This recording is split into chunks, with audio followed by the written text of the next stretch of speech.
Segunda-feira, 18 de fevereiro de 2019, está entrando no ar ao vivo para todo o Brasil, pela TV Câmara e pelos canais da Câmara na internet, a página da Câmara no YouTube, e o canal da Câmara no YouTube, a página da TV Câmara no Facebook, mais uma edição do Participação Popular. Eu sou Fabrício Rocha e no programa de hoje nós vamos tratar da formação de atletas na base dos clubes de futebol no Brasil. Depois da tragédia ocorrida no último dia 8 de fevereiro no centro de treinamento do Flamengo, 10 garotos morreram que estavam ali com o sonho de se tornarem jogadores profissionais de futebol. O que será que vai mudar nos clubes brasileiros em relação a isso? E qual é a realidade que existe hoje nesses clubes? E para essas famílias, para essas crianças que buscam a profissionalização no futebol? Para tratar desse assunto com a gente, nós temos o Weber Magalhães, que é presidente da Sociedade Esportiva do Gama, do Gamão, nosso querido Gamão aqui no Distrito Federal, né não? Gamão do Povão, Weber, isso aí. Já foi vice-presidente da CBF também, né, Weber? Justamente. Legal. Tivemos uma participação lá até 2016 como vice-presidente da CBF. E agora você está no futsal, né? Não, estou na CBFS também como vice-presidente geral e presidindo o Gama, que é o clube que tem mais títulos em Brasília. Legal, Weber. Valeu, obrigado por trazer a sua experiência aqui pra gente. Muito obrigado pelo convite. Prazer todo nosso. Ah, claro, obrigado ao pessoal de comunicação também do clube, né, que viabilizou a entrevista. E nós temos também o nosso quase oficial comentarista esportivo do Participação Popular, o José Cruz, mais uma vez com a gente, jornalista esportivo. Zé, obrigado mais uma vez por atender o nosso convite. Já você vai ter que receber salário daqui também, né? Tá na hora, né? Pois é, tá quase assim, tem a plaquinha já. E você sabe, o programa se chama Participação Popular, porque nós contamos com as suas perguntas, as suas dúvidas, as suas opiniões. Ligue pra gente de qualquer lugar do Brasil, 0800 619 619, a ligação é de graça. Você também pode mandar pra gente um e-mail. Nosso endereço é participaçãopopular@câmara.leg.br. É uma palavra só, não tem espaço, cedilha e tio. participaçãopopular@câmara.leg.br. Você também pode mandar pra gente um tweet, mande pro endereço da TV Câmara, né? Bota lá, @TV Câmara, é o nome de usuário da conta da TV Câmara no Twitter, e você pode mandar por ali também a sua mensagem, o seu tweet, é só escrever isso na mensagem e a gente vai receber aqui no estúdio. Pelo WhatsApp, se você tiver com o celular na mão, fica facinho, anota o nosso número aí, salva na agenda, fica fácil de mandar mensagem. Tem o DDD de Brasília, 61 99620 2573. Vou repetir, 61 99620 2573. Esse então é o nosso número no WhatsApp. Você também pode mandar uma mensagem ali pelo Facebook, se você estiver acompanhando o programa pelo Facebook, pela página da TV Câmara, você pode mandar ali o seu comentário, pode compartilhar, curtir, né? Legal, chame seus amigos para participar também dessa discussão, né? E se você estiver acompanhando o programa pelo YouTube, né, pela página da Câmara dos Deputados no YouTube, pelo canal da Câmara no YouTube, durante a transmissão do programa, aquela salinha de bate-papo ali no lado da área de vídeo fica aberta também. Então você pode deixar ali seu comentário, sua pergunta, que vai ser encaminhado para a gente no estúdio, tá bom? E hoje nós temos aqui a participação no nosso programa do meu amigo Marcelo Westphalen, que é o nosso repórter que não está no centro de Brasília hoje, né, Marcelo? Conta pra gente onde é que você está. Hoje estou um pouco deslocado aqui, Fabrício. Boa tarde. Estou ao vivo aqui direto de Sobradinho, no Distrito Federal. E aqui agora chovendo, ventando bastante, temperatura na casa dos 18 graus aí. Tá um pouco frio.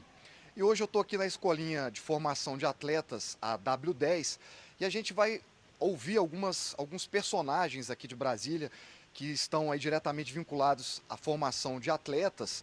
No caso, um profissional que é treinador, que é ex-jogador de futebol também, um garoto que é uma grande promessa do futebol de Brasília, e a família dele, que vai trazer para a gente aspectos aí da dificuldade, das barreiras que esses atletas têm que enfrentar para passar por todas essas etapas até a conclusão desse sonho, que é ser um atleta de futebol profissional, né?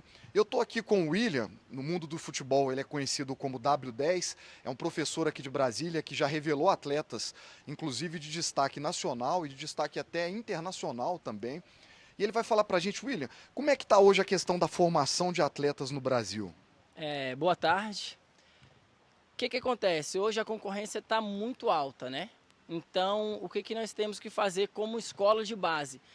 Tentar padronizar os grandes clubes do Brasil e ver a metodologia de treino, a metodologia de trabalho que é exercida lá para a gente colocar o máximo possível, igualar os trabalhos aqui, para que os nossos atletas aqui de Brasília não cheguem lá fora e sintam um grau de dificuldade muito grande.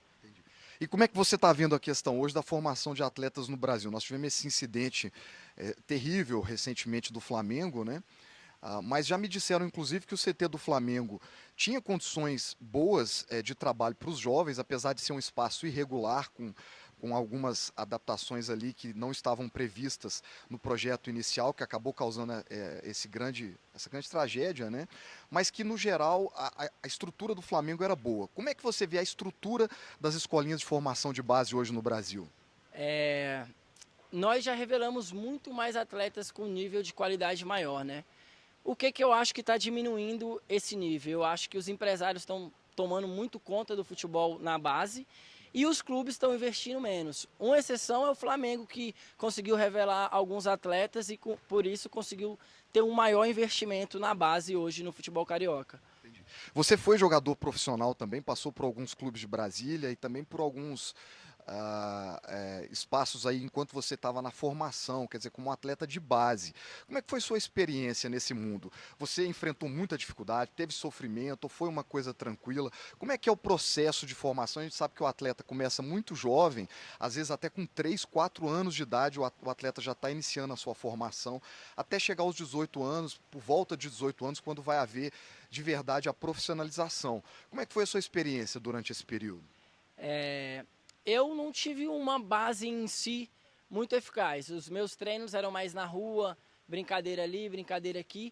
Com 14 anos de idade, eu entrei em uma escolinha que era aqui, onde eu montei a minha, e fiz um campeonato muito bom, onde eu fui vendido, com 14 anos de idade, vendido por Legião de Craques, que era um clube aqui de Brasília, que na época tinha uma estrutura muito boa e uma das melhores de Brasília. A partir daí, eu tive toda uma estrutura profissional, a partir dos 14 anos de idade, nas melhores academias de Brasília, nos melhores centros de treinamentos que tinha em Brasília.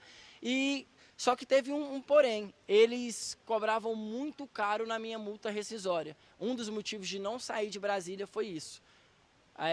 Um valor muito alto na multa rescisória para sair do clube. Quer dizer, então, além de ter que enfrentar todos os obstáculos da formação, da exigência do talento, você tem também que ter a sorte de trabalhar com um empresário, com um clube que vai saber dosar todas essas questões, né? Tá ótimo, obrigado. Fabrício, a gente volta daqui a pouco e nós vamos entrevistar também um garoto, que é aqui de Brasília, que é uma promessa do futebol brasileiro, inclusive. Se for possível, nós vamos passar alguns vídeos dele aí como imagem de apoio. O garoto já passou por 3 etapas de seleção, de aprovação, né? No São Paulo Futebol Clube, lá na base, em Cotia. E o ano que vem, o ano que vem exatamente, ele vai fazer essa quarta seleção. Se todos os critérios técnicos e psicológicos dele forem realmente aprovados, ele vai passar a integrar a base do São Paulo. Tá certo? Daqui a pouco a gente volta então para mostrar essa entrevista para você. Beleza, Marcelo, legal, e valeu já por ter trazido aí algumas palavras do William, né, o treinador da escolinha, contando um pouco da sua experiência pessoal e das suas opiniões também. Ele tocou nos pontos interessantes, então Marcelo Westphalen, daqui a pouco a gente volta com você. E enquanto você está preparando a sua mensagem aqui para o Participação Popular, eu quero lembrar que amanhã, dia 19 de fevereiro, é o dia do esportista. Então, esse programa está bastante adequado. É isso, Zé Cruz? Você que acompanha mais, é isso, dia do esportista, então está bastante adequado aí para a data. Aniversário nesse dia 18 de fevereiro, do Fernando Cruz, meu amigo de clássicos do rock and roll, do nosso colega Keide José de Souza, motorista aqui da Câmara, colegas de jornal Hugo Braga e o Roberto Fonseca, e a Giuliana Máximo de Jundiaí, São Paulo. Ontem, dia 17 de fevereiro, foi aniversário de outro companheiro de rock and roll, Flávio Pacífico, já tocamos juntos, a Hebe Testoni, em Camboriú, Santa Catarina, o Adolfo Brito, o Cristiano Aguiar Lopes e a Juliana Guimarães aqui de Brasília. A todos, um grande abraço. Esse dia 18 de fevereiro é aniversário de muitas cidades no interior de São Paulo. Algumas eu nunca ouvi falar e confesso isso para vocês.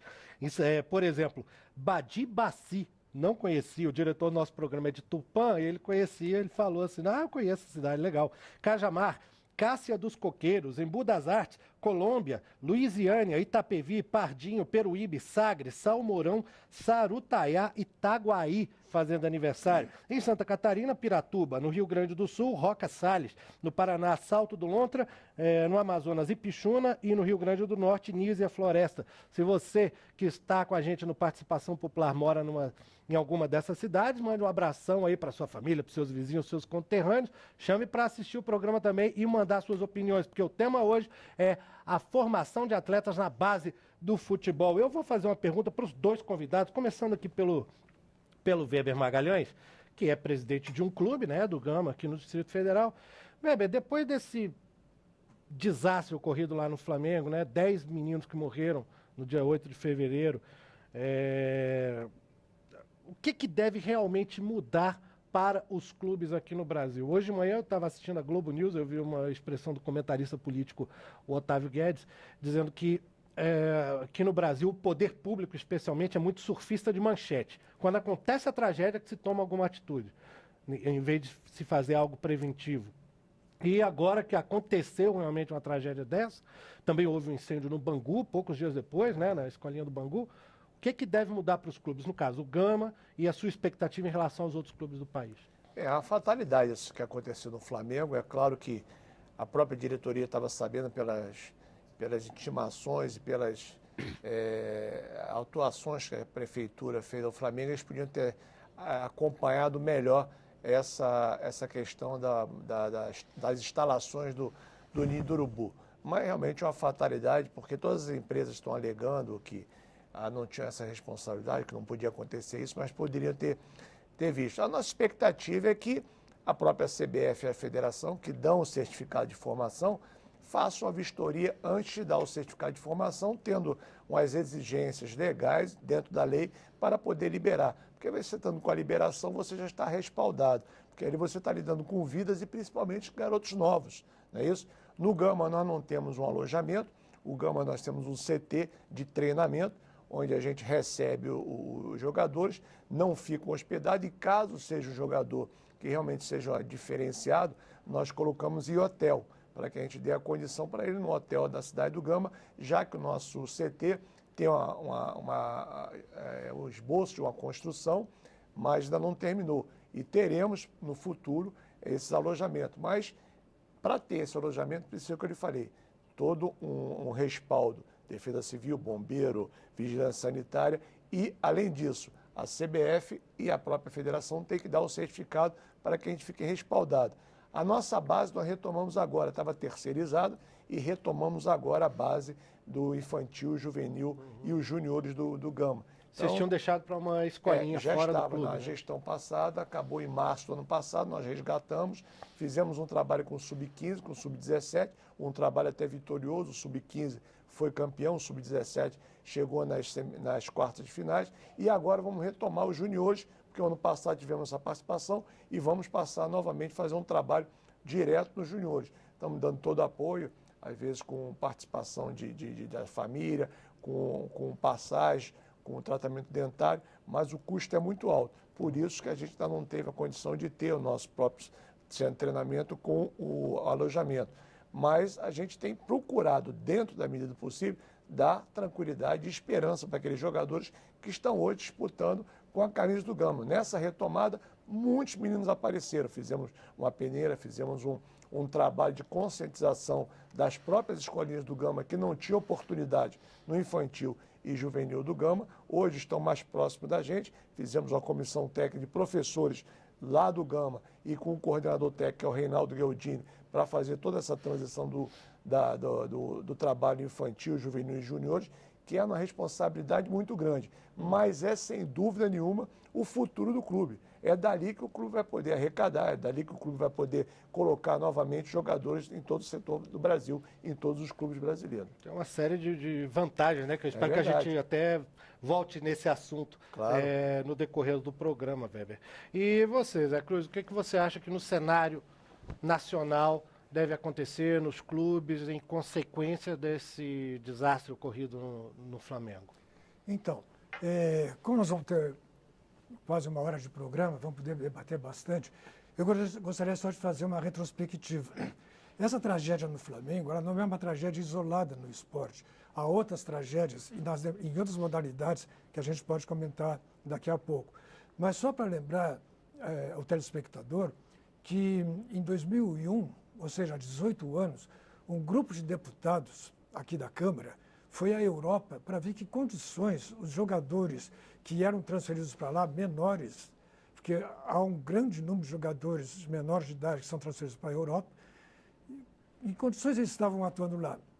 E esse relatório que eles apresentaram faz parte do relatório da CPI, da CBF Nike, que foi discutido aqui em 2001. Pois bem, esses parlamentares ficaram surpresos com o que encontraram. Em primeiro lugar, garotos menores de idade, garotos com passaporte falsificado e com idade falsificada para poder sair do país sem autorização dos pais. E alguns desses garotos foram encontrados perambulando pela rua, porque chegaram lá, eles não tinham a qualidade técnica que esperavam e eram abandonados, estavam sem dinheiro até para retornar. Isso, na época, foi manchete no jornal, foi um escândalo. Bom, passaram-se 18 anos, o que foi feito? Absolutamente nada. A CBF, hoje, ela não divulga nem o nome, nem a idade dos garotos que são trazidos para a Europa.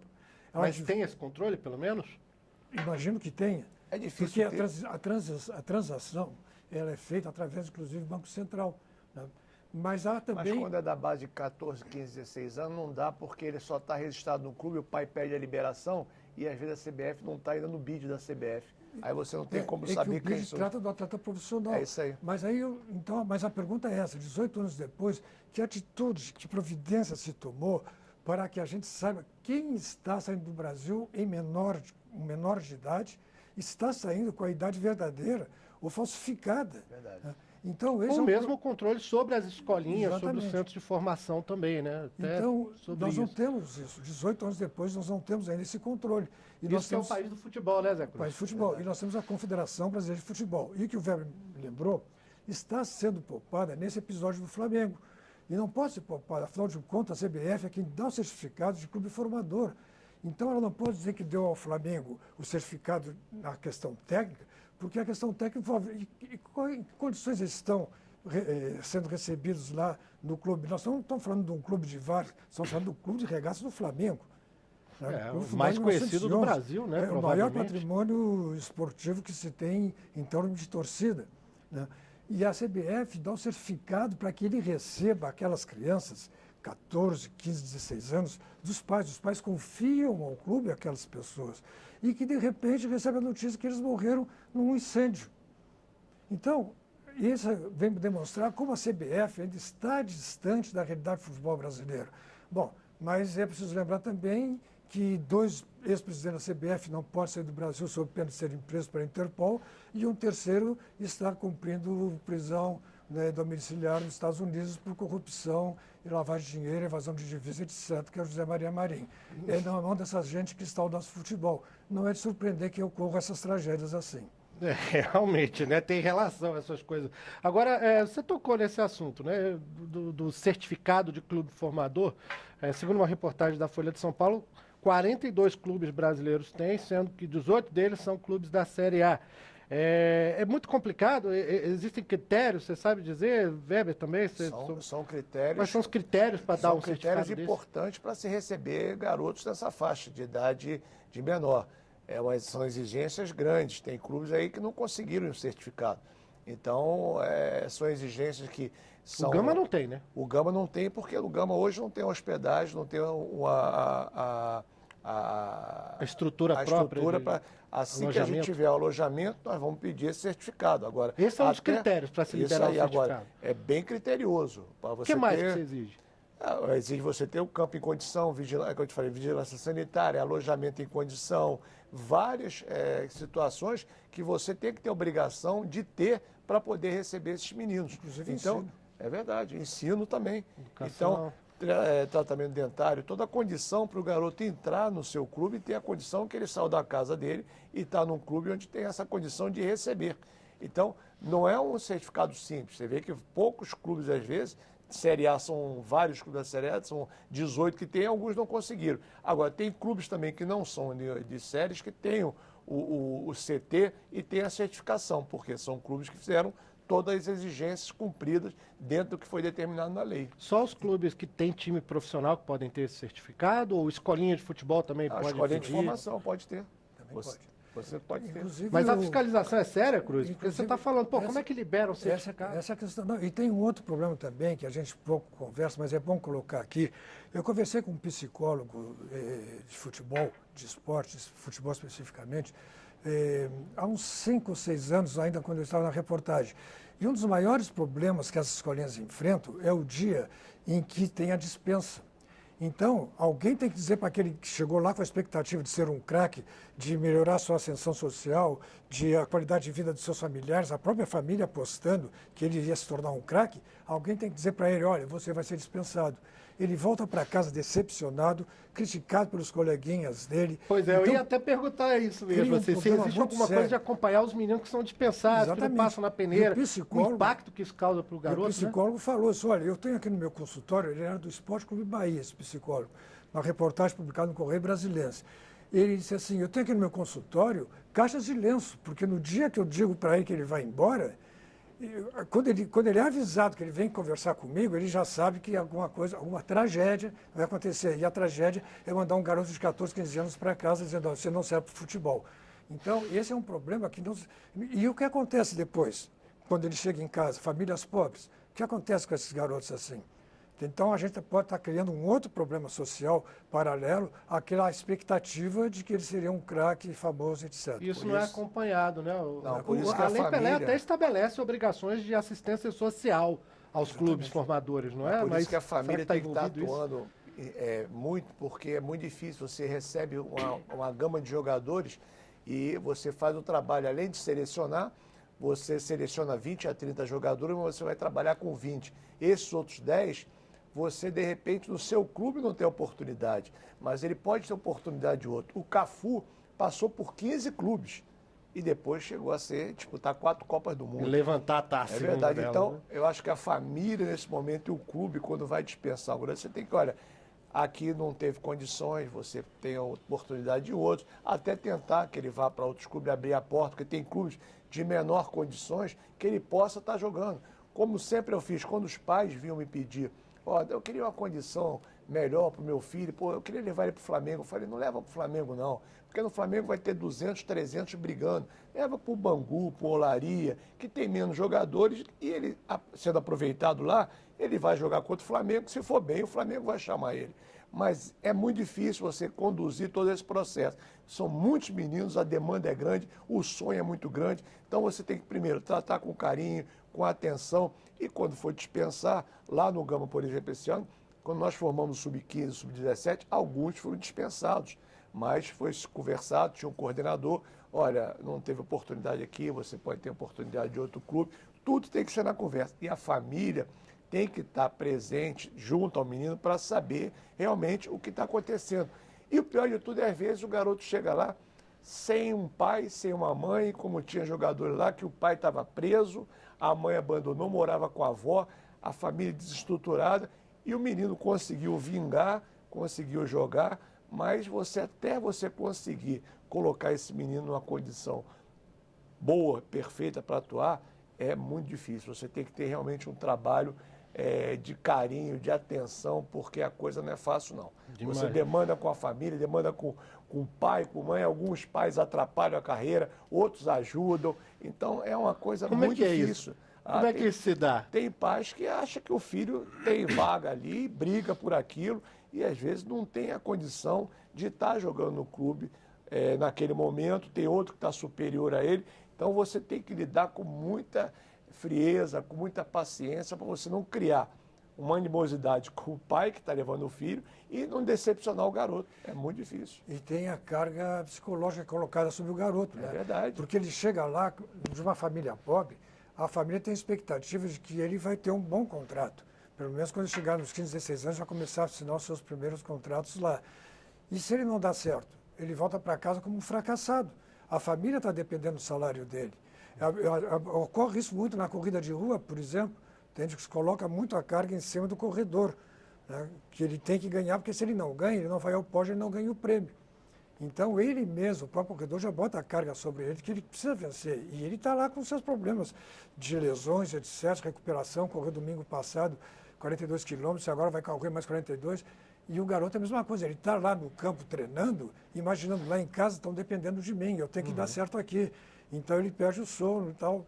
E aí, como é que faz? Isso me faz voltar, Cruz, à questão da infraestrutura, porque se falou agora por esses dias assim, mas como é que um clube como o Flamengo, que tem esse dinheiro todo, botava os meninos para dormir nos containers e tal. E ao mesmo tempo a gente ouve garotos que passaram por essa base lá do Flamengo falando, não, tudo bem, dormia em container, mas era tudo arrumadinho e tal, não era esculhambado.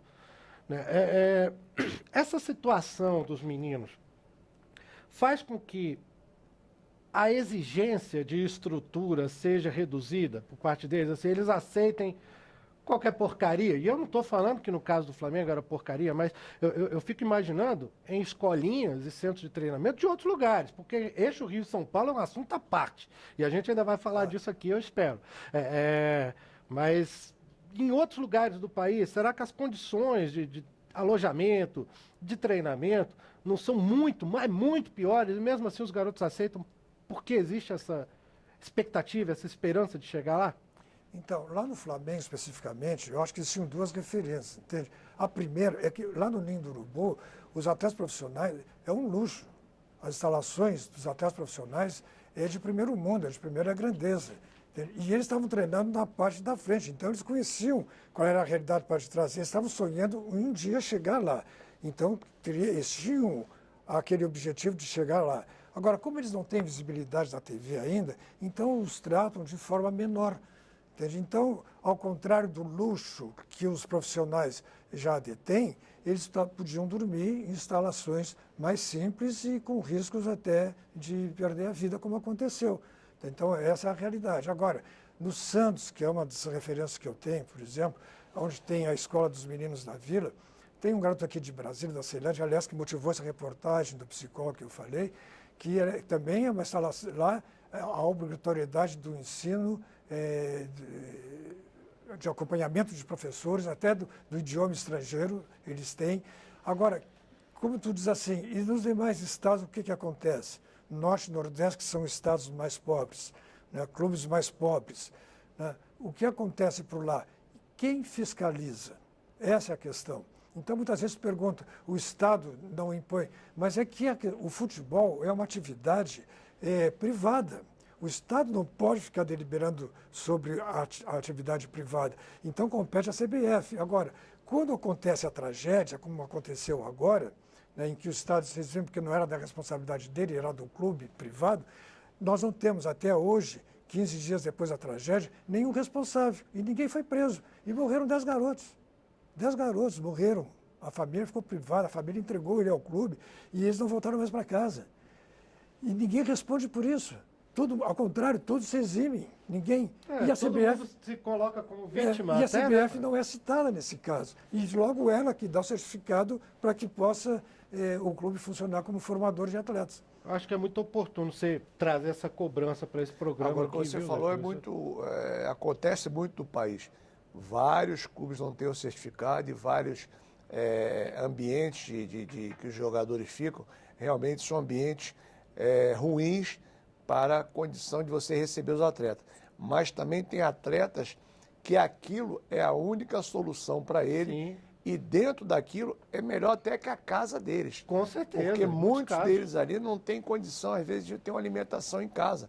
Nós, esse ano, estamos pensando naqueles garotos que têm mais condição, que têm possibilidade de vestir a camisa do Gama, que têm um futuro, que o clube de futebol é isso. A gente não pode fazer só o lado social, a gente tem que ver o lado do clube. Eu não posso ter 30, 40 garotos lá, sustentar eles o tempo todo, já que o clube ele vai trabalhar com 20, 22. Então, esses 20, 22 que vão estar à frente do clube, nós temos que procurar uma cesta básica para atender a família, serviço dentário, para poder investir e você ter esse retorno no futuro.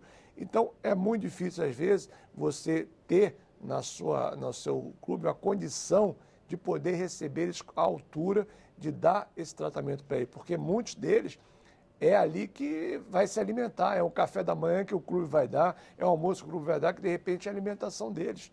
Então, são carentes, Agora, é nesse lugar que a gente vai achar o potencial. É aquele que quer realmente jogar e vai atrás, como se diz, vai comer, o prato, ali é o prato de comida dele, é a solução da vida dele. Então, se a gente der um encaminhamento bom e der uma condição boa, eles chegam.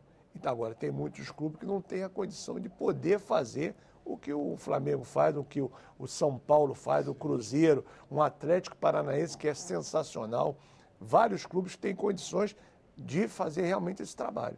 Verdade, foi um bom exemplo até trazer do... Só lembrando rapidamente que o repórter já vai entrar. Já vai entrar. Peraí, rapidinho, Cruz. Eu só preciso até ler aqui a mensagem que chegou pra gente do Rubens Sampaio pelo WhatsApp. Ele é de Arapoti, não disse aqui o estado. Ele disse, assisto seu programa quase todos os dias, está cada vez melhor, parabéns. Pô, obrigado, Rubens, valeu, obrigado pela audiência. E o Maicon Carvalho, daqui de Brasília, diz, ótimo tema dessa semana, defendo que haja uma fiscalização mais intensa nessas escolas. E vamos de novo lá para Sobradinho com o Marcelo Westphalen. Diga lá, Marcelo. Fabrício, eu estou aqui com o Erasto e eu acho que ele vai ilustrar bem várias questões que a gente vai discutir aí ao longo do programa. O Erasto, ele é de uma família tradicionalmente ligada ao futebol. Quer dizer, o avô dele foi jogador profissional, o pai dele no salão, mas foi jogador profissional também. Ele também é jogador profissional, passou por vários clubes aí do interior de São Paulo, vários clubes aqui de Brasília. Interrompeu a carreira aos 32 anos porque já não conseguia mais conciliar financeiramente a exclusividade com o mundo do futebol. Né? E agora ele está vivendo uma etapa nova na vida dele, que é a apresentação do filho dele, né? Está trazendo o filho dele justamente para esse mundo do futebol. E o garoto seguiu essa tradição familiar e realmente parece que tem muito talento para a coisa. Inclusive, o filho dele, o Thiaguinho, né? No mundo do futebol é conhecido como Thiaguinho, Thiago Souza. Ele já passou por 3 seleções, processos de avaliação no São Paulo, o clube lá da capital paulista. Inclusive o centro de treinamento é lá em Cotia, mas ele começou lá aos 9 anos, passou por 3 processos de seleção e agora, o mês que vem, ele vai retornar ao São Paulo. Se ele for confirmado nessa 4ª etapa, ele vai definitivamente passar a integrar os quadros da base do São Paulo Futebol Clube. Esse garoto, ele está hoje no mundo do futebol com um destaque tal que houve uma proposta recentemente de um empresário aqui de Brasília, nós não vamos citar o nome, mas esse empresário ofereceu à família, a família do Erasto não é uma família de grandes posses, e esse empresário ofereceu a ele um salário mensal de R$5.000, que iria ser pago a esse garoto até o dia que ele assinasse um contrato definitivo como atleta profissional em um clube. Né? Então você imagina o que passa pela cabeça de um pai que iria passar 5 anos aí garantido, com um salário de R$5.000, né, mensal, mas com aquela questão a ser avaliada, porque quando chegar o momento desse atleta ser vendido, e a esperança é que ele seja vendido para um grande clube, talvez a soma seja ainda maior do que a soma desses salários que ele viria a receber. E aí ele passou um período da vida dele avaliando o que ele ia fazer com essa proposta, e no final ele teve um veredito, mas quem vai contar isso para a gente é ele mesmo. Erasto, como é que foi essa proposta? Quer dizer, um garoto jovem, de 9, 10 anos de idade, já ofereceu uma proposta salarial de R$5.000 mensais. Como é que vocês lidaram com isso? Realmente é uma proposta tentadora, mas assim, a nossa luta vem há muito tempo e nós preferimos continuar nessa luta. Como te falei, que ele já foi 3 vezes no São Paulo, vai a 4ª vez agora dia 25, e a gente recorre à ajuda dos amigos, a gente faz bingo, faz rifa, para continuar nessa caminhada que a gente sabe que é muito difícil. E pensando futuramente, né, em dele conseguir realizar o sonho dele, mas a gente lutando sem essa ajuda financeira. Entendi. Quer dizer, o atleta de base, ele lida com muitas pressões e tem eu acho que uma das questões mais importantes nessa discussão é a questão psicológica. Quer dizer, o Cruz já falou isso aí na redação, muitas vezes o atleta tem que lidar com a frustração de não conseguir chegar onde ele sonhava, onde a família acreditava que ele iria chegar, e muitas vezes há o efeito contrário, quer dizer, o atleta se consolida, vai para o mundo do futebol E aí, quando consegue atingir um clube grande, ao final da carreira, inclusive, é possível terminar com um pé de meia e uma coisa que vai garantir o futuro não só dele, como de toda a família. Erasto, como é que você lida com essa questão psicológica? Quer dizer, como é que você trabalha o seu filho para estar preparado para um sucesso, que tudo indica que ele vai ser um garoto de muito sucesso no mundo do futebol, mas a gente sabe que existe o outro lado, por questões outras, que não necessariamente é a questão da habilidade exclusivamente. Como é que você trabalha essa parte psicológica com o seu filho? Olha, a gente sabe que a caminhada é muito difícil. Como eu joguei futebol profissional durante 12 anos, eu tenho uma experiência muito grande. Então, assim, eu procuro conversar bastante com ele, converso bastante. Ele tem um talento que Deus deu para ele, mas eu acho que o trabalho é tudo. E um pouquinho também de sorte, né, no futebol. E ele está preparado, tem apenas 13 anos. Eu converso bastante com ele que o futebol pode dar certo, pode não dar certo. Então, os estudos estão em primeiro lugar, mas a gente continua nessa luta aí, porque a gente tem ele tem uma grande chance de ser um grande atleta. Tá certo. Perfeito, obrigado, Erasto. Fabrício, com vocês. Valeu, Marcelo, legal. O Erasto aí com a experiência dele de jogador profissional, né? Já agora com o Thiaguinho, capacitando o Thiaguinho aí. Agora, 9, 10 anos, será que isso não é cedo demais? Pergunta aqui para os nossos convidados, para o menino já se comprometer, já se envolver nesse tanto assim com futebol, com clube profissional? Eu acho que é muito cedo, porque eu acho que a partir de 12, 13, 14 anos que ele vai definir se ele vai querer ser jogador de futebol ou não. E o mais importante também é hoje você vê os clubes investindo pouco por causa dos empresários. Vou lhe dar um exemplo. O Gama esse ano foi campeão do Sub-15. Fizemos uma final com 3 mil pessoas no Bezerrão, ganhamos a final, o Sub-15 do Gama, e alguns desses meninos já caíram no conto da sereia. Foram para o interior de São Paulo, mais precisamente para o Rio Branco de Americana, com a proposta de que vão receber 1.800, 2.000, 3.000 por mês, e hoje está ligado ao Gama. Então, eu não tenho como, às vezes, prender esse menino. O que eu posso fazer, olha, eu só vou liberar se você me repor o que nós gastamos, o que foi feito de investimento, porque o garoto estava fora da vitrine. Aí você pega um empresário que viu o Gama jogar, o empresário vai na família, vai no pai, pega uma assinatura, famílias carentes, às vezes que precisam, e o empresário faz o conto da sereia. Agora, inclusive, o tal do certificado que a CBF emite permite que o clube tenha direitos, né, sobre esse tipo de coisa. Isso é previsto na lei. O certificado de formação, o jogador passa pela gente, amanhã, se for vendido, nós temos aí uma porcentagem em cima dele. Agora, se não tiver certificado, você não tem nada que possa te garantir contra o empresário. Mesmo sem ter o certificado, ele está registrado no Gama. Então, ele foi formado no Gama. Nós vamos receber um percentual. Mas o que hoje os clubes estão deixando de investir é por causa desse período que ele não é profissional. Porque quando eu profissionalizo o garoto que é diferenciado, eu boto a multa rescisória. Então, se alguém quiser tomar, algum empresário tomar, pague a multa rescisória. Já com 14, 16 anos, você já fica vulnerável. E hoje, a partir de que idade que você faz o 16 anos você profissionaliza. A FIFA está querendo baixar um pouco mais para você profissionalizar. A porque 12, né? Você fica sem poder, faz o trabalho, gasta, bota o jogador na vitrine, vê o empresário por trás, vai na casa do pai e leva o jogador, como já aconteceu com o Gama. Tem um jogador treinando no Internacional jogando, apareceu no Gama, nós enviamos para lá, voltou, o pai dele foi lá, brigou, entrou na justiça para tomar o jogador para levar para lá. Isso é empresário por trás, fazendo o trabalho. Então, eles usam o clube, os garotos, muitos usam o clube, gostam do clube, mas aí ou o pai ou o empresário vai na casa do menino e você acaba ficando naquela. Será que eu continuo investindo ou vou investir só depois de 16? Porque eu vou botar o garoto na vitrine, vai vir o conto da sereia e vai acabar prejudicando o Gama. Como foi agora, esses de 15 anos, estão lá, será que vai dar certo?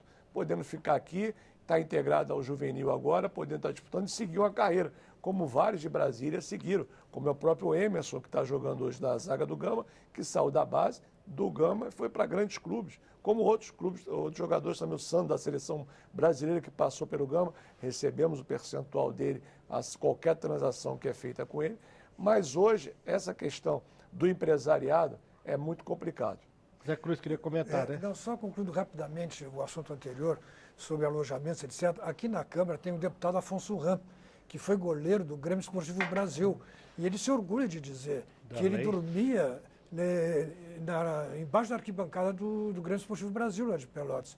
Então, eram instalações precárias, mas graças a Deus não aconteceu nada com ele. E ele foi campeão gaúcho, inclusive, etc. Só para fazer esse registro, que é um exemplo que nós temos aqui na Câmara, que poderá futuramente trazer... Ajudando, como ele, o Darley, o Delei, que foi deputado, o Arnaldo Faria de Sá, que foi dirigente da Portuguesa, Isso. o Marinho, que hoje está na Previdência, né? O Rogério Marinho, vários deputados aqui, como o Zé Rocha, que deve participar com a gente hoje.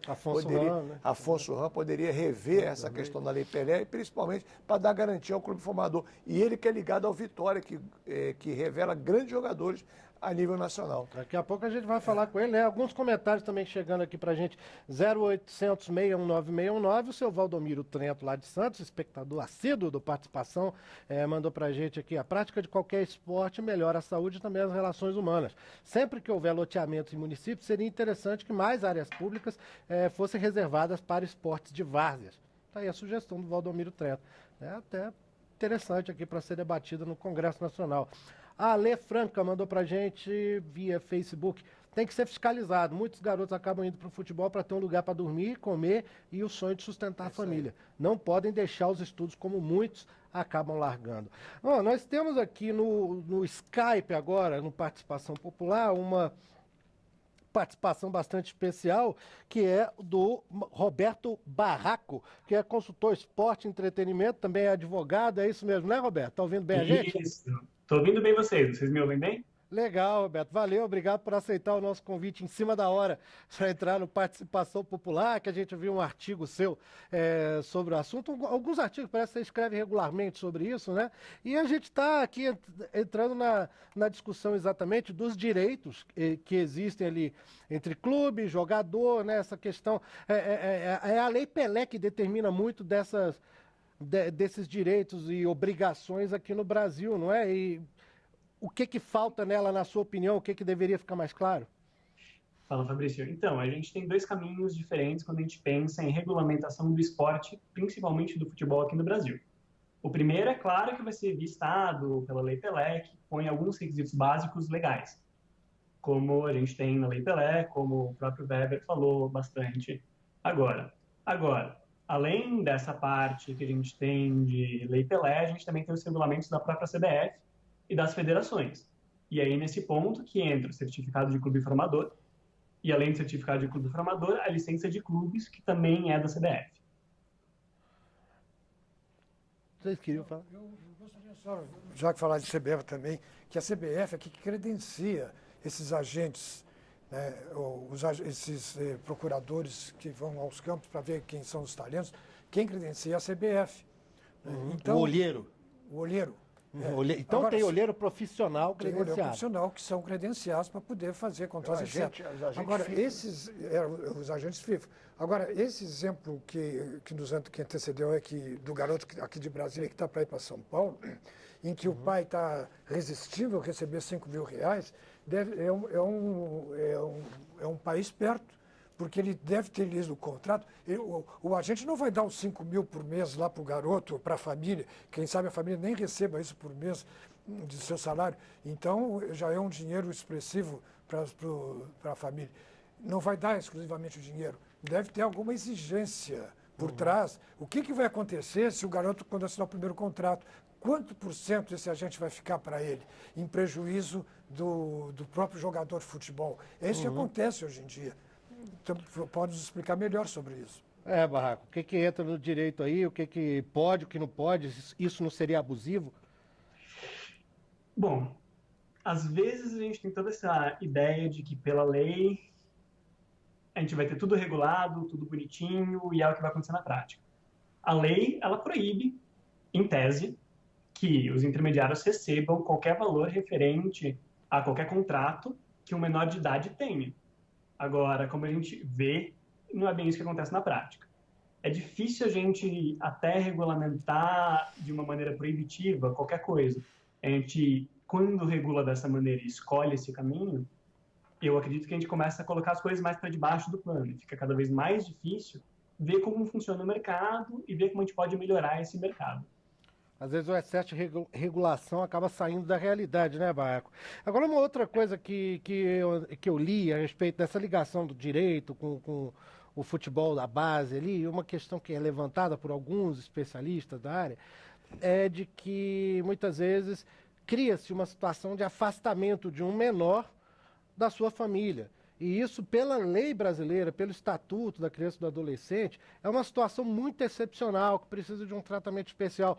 Isso é uma coisa que pode causar problemas também nessa relação entre o clube e os jogadores? Sim. Inclusive, salvo engano, o Certificado de Clube Formador da CBF fala um pouquinho sobre isso, e os clubes eles são, em tese, obrigados a propiciar férias para o atleta menor de idade, para que ele possa passar as férias, ficar um tempo com a família na cidade dele, caso ele seja de fora. Agora, além disso, a gente tem um outro lado da mesma moeda. Beleza, o atleta pode ficar longe da família? Pode. Isso é exceção? É. Agora, algumas vezes, esse mesmo atleta vai ter acesso à educação, vai ter convênio médico, vai ter convênio odontológico, psicólogo e um suporte que auxilia o atleta também como pessoa em outros lugares que não na própria casa. Óbvio, não vai substituir a família, mas é uma ajuda e é uma base que pode dar também ao atleta um futuro melhor, de vez em quando, como, por exemplo, no São Paulo, os atletas que acabam se formando na categoria de base não seguem como jogador e vão fazer alguma faculdade. Inclusive, alguns advogados da área de esporte, eles debatem essa questão sobre o aspecto da exploração do trabalho infantil. Sim. Garoto com 14, 15 anos, que já tem um contrato, entre aspas, porque o Flamengo deve dar algum retorno para esses garotos aí. Deve ter ajuda de custo. Uma ajuda de do custo, garoto. que é tratar com ajuda de custo, não é como salário. Agora, também é isso que torna complicado, que se aplica aqui no Brasil, isso que já existe na FIFA, dos garotos com 12 anos assinarem O contrato. grande problema também é o poder monetário. É que o pai quer ser Você menor. pode ter certeza que dentro do clube, às vezes, você tem, a gente está no meio e sabe disso, técnicos que são seduzidos pelos empresários e, às vezes, um garoto que pertence ao clube é substituído por algum que vem com o empresário. A gente já viu isso várias vezes, sabe o que acontece, de repente o potencial dos dois são iguais, mas ele é substituído por um que tem empresário porque terá na frente também uma visibilidade ou uma ajuda financeira que vai poder ajudar também ele. Então, você tem que estar atento sempre, o presidente tem que estar atento sempre vendo os seus jogadores, porque aparece às vezes alguns jogadores de repente e mandam embora um jogador que você achava que era uma promessa. Para onde vai esse jogador? Por que que foi? Então, tudo isso você tem que estar atento no seu clube, por que que ele saiu e por que que está entrando outro naquele lugar que, de repente, é um empresário amigo do treinador. Meu amigo, é complexo, é uma coisa que você tem que estar atento, senão você perde o controle, porque muitos garotos, e aí fala, mas esse garoto passou pelo Gama e está jogando muito bem lá no outro clube. Por que que foi para lá? Quem levou? E o outro que poderia estar aqui. Então, o poder monetário, às vezes, atrapalha muito isso aí. Bom, eu tenho que agradecer, a gente está chegando no final do programa, vou agradecer aqui ao Roberto Barraco, mais uma vez, consultor, advogado. Obrigado por ter nos atendido no Participação Popular, Barraco. Alguma consideração final que você queira fazer? Imagina, eu que agradeço, Fabrício, foi um prazer. E, bom, se eu tenho alguma consideração para fazer, uma finalzinha, tem inclusive projeto de lei, eu estava ouvindo o programa um pouquinho antes, Sim. no Senado e na Câmara, que falam um pouco sobre mudanças na Lei Pelé, que falam também da base. É interessante já ver como que vai ser com essa nova formação do Senado e da Câmara, se vai passar esse projeto de lei, ou os projetos de lei, e como que vai ser o nosso futebol daqui para frente. Legal, o Barraco já terminou aí a entrevista levantando a bola para a gente chamar o deputado José Rocha, do PR da Bahia, que estava com a gente no telefone, né, diretor? Tá? Ele tá ouvindo a gente? Caiu a ligação? Deixa eu ver, caiu a ligação, a gente perdeu o contato ali, né? Apenas vai... Zé Cruz já sabe até o número do produto. Qual que é, Zé Cruz, o projeto? Não, é o projeto de lei, é o número 68, ele está no Senado. É um grupo de 10 advogados do esporte que elaborou esse projeto e apresentou uma proposta em 2017 e deverá ser nomeado um relator esse ano e depois do Senado ele vem tramitar na Câmara. Ele faz uma grande reformulação na Lei Pelé, que é a Lei Geral do Esporte. Agora, isso pode ser afetado, inclusive, por esse desastre ocorrido no Flamengo? Acha que a discussão aqui talvez acabe indo muito para o lado da rigidez, do enrijecimento de lei, e isso é o caminho adequado? Pergunto para os dois. Não, eu acho que quanto menor a participação do Estado na iniciativa privada, e futebol é privado, melhor.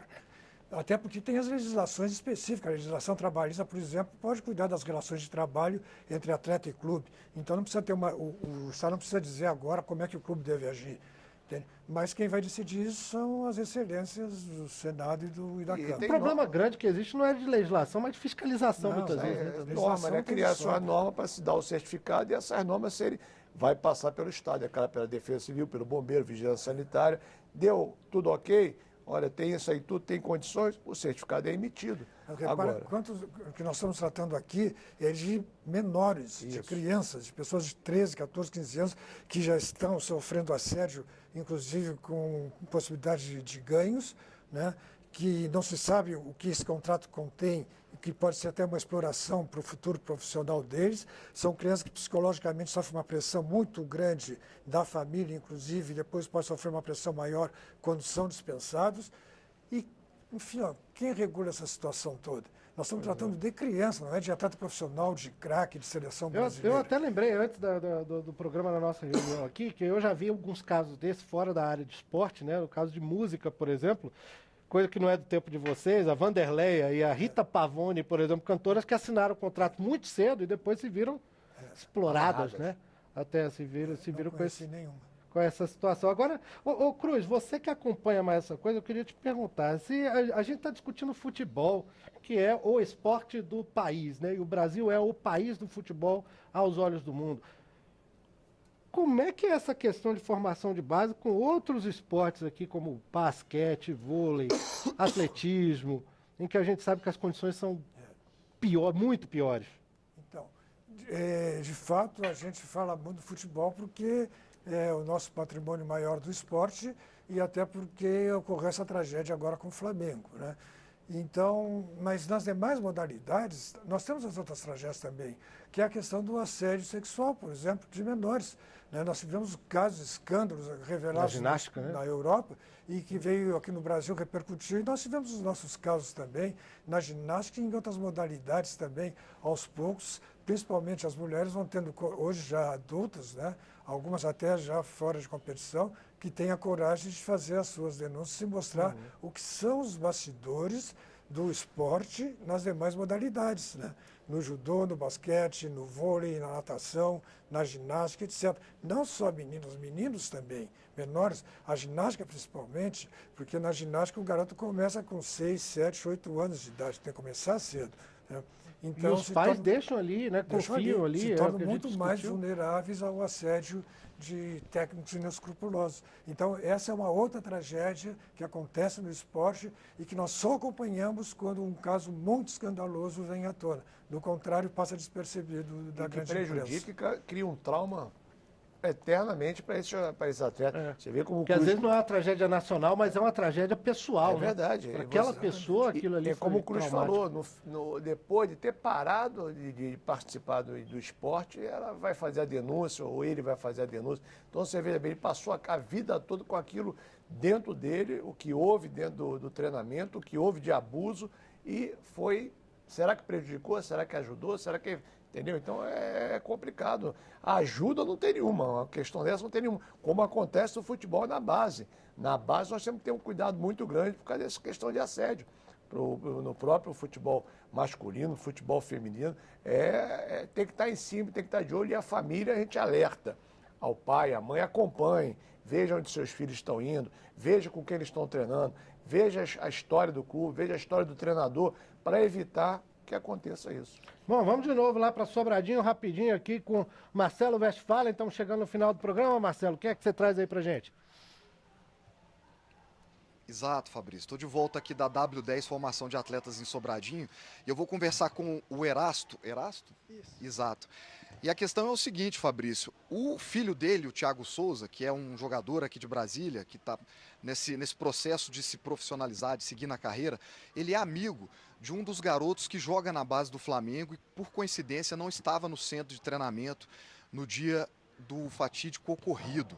Quer dizer, eu quero perguntar para você, Erasto, como é que você está enxergando essa questão depois de todo esse problema? Você está tomando mais cuidado? Você já vinha tomando esse cuidado? Como é que você enxerga essa questão? Olha, realmente foi uma tragédia muito grande, né? Mas assim, em questão ao Thiago, nós sempre tivemos muito cuidado com ele. Eu sempre acompanhei ele em todos os processos, inclusive a mãe dele teve que sair do emprego para poder acompanhar quando eu não posso ir. Então, assim, como eu vivi no profissional muitos anos na base, então eu sempre tive muito cuidado com meu filho, sempre acompanhei ele. Entendi.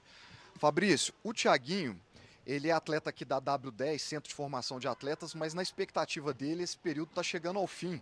Porque no mês que vem ele vai passar pelo quarto e último processo de avaliação lá no São Paulo Futebol Clube.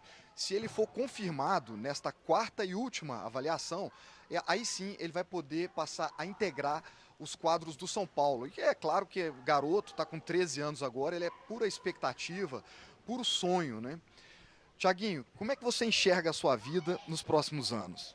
Eu enxergo que o povo fala, né, que eu tenho um futuro muito grande e que eu quero me tornar jogador profissional de futebol para ajudar minha mãe, minha família e dar uma condição de vida muito boa para ela. Espero que você consiga. Fabrício, vamos ver agora umas imagens curtas do garoto jogando futebol e assim a gente já vai se encerrando para o final do programa. Bora. Um abraço a todos. Vamos ver aí, cadê a cena do Thiaguinho? Que lindo! Que lindo! Que golaço! Golaço!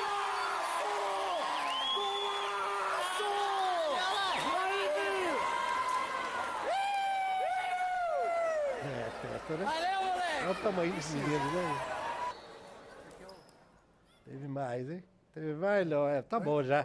Já é o suficiente pra gente ver um interessante, pouquinho. um garoto dessa idade, que eu tenho 8, 9, 10 anos no máximo, Por aí, né? dizendo, né, que quer dar uma qualidade de vida melhor para minha família. Você vê, né? Com essa idade. Agora né? ele já tá com 13, mas pelo visto é uma coisa que vem de longe já, né? É o sonho de muitos meninos, infelizmente, foi interrompido pelos garotos do Flamengo. A gente está debatendo aqui nesse programa na esperança de que para os outros meninos que ainda têm esse sonho as condições melhorem, né? Bom, a gente está chegando realmente no final. Weber Magalhães, presidente do Gama, muito obrigado por ter vindo aqui à Participação Popular, Weber, mais uma vez. Obrigado pelo convite, estamos sempre dispostos a debater, principalmente categoria de base, que é o futuro do futebol brasileiro. Acho que o futebol hoje está sem muito ídolo no Brasil e estamos perdendo muitos jogadores, como bem frisou o Cruz. Hoje nós temos que tem que ter algum mecanismo para a gente poder travar e saber como estão saindo e a gente poder fazer novamente o Brasil criar novos atletas, novos ídolos, porque nós estamos carentes, estão indo para fora e deixando o futebol brasileiro muito prematuramente. Então, agradeço a participação a vocês da TV Câmara com o programa Participação Popular, você, Tarcísio, ao Cruz, que sempre lutou e trabalhou pelo esporte. A gente fica muito satisfeito de poder estar debatendo um pouquinho sobre o futebol. Valeu, Weber. É uma pena que a gente perdeu o contato com o deputado José Rocha, do PR da Bahia. É verdade. Né, que estava tudo certinho. É pena, de qualquer forma, agradecimento aí ao pessoal da assessoria do deputado por ter viabilizado, né, tentado, feito o possível aí para que a gente tivesse o deputado aqui no nosso programa. José Cruz, jornalista esportivo, já é quase da equipe do Participação Popular. Muito obrigado mais uma vez. Nada, é um prazer estar sempre aqui com vocês, comentando, e também lamentar a ausência do deputado José Rocha, porque ele é um dos defensores da CBF aqui no Congresso Nacional, então seria bom poder debater com ele, mas não vai faltar ocasião. Eu espero que não. Em outras ocasiões a gente vai certamente ter o deputado presente aqui, esse assunto vai voltar aqui e você provavelmente vai voltar para tratar disso também. Senão né, vai pegar o contra-cheque na próxima. Da próxima vez a gente já vai ter que arranjar para ele o kit daqui, né? Valeu, Cruz. E a você que nos acompanhou nessa edição do Participação Popular, muito obrigado pela sua audiência. Eu sou Fabrício Rocha, um grande abraço, a gente se fala, a gente se vê. Tchau.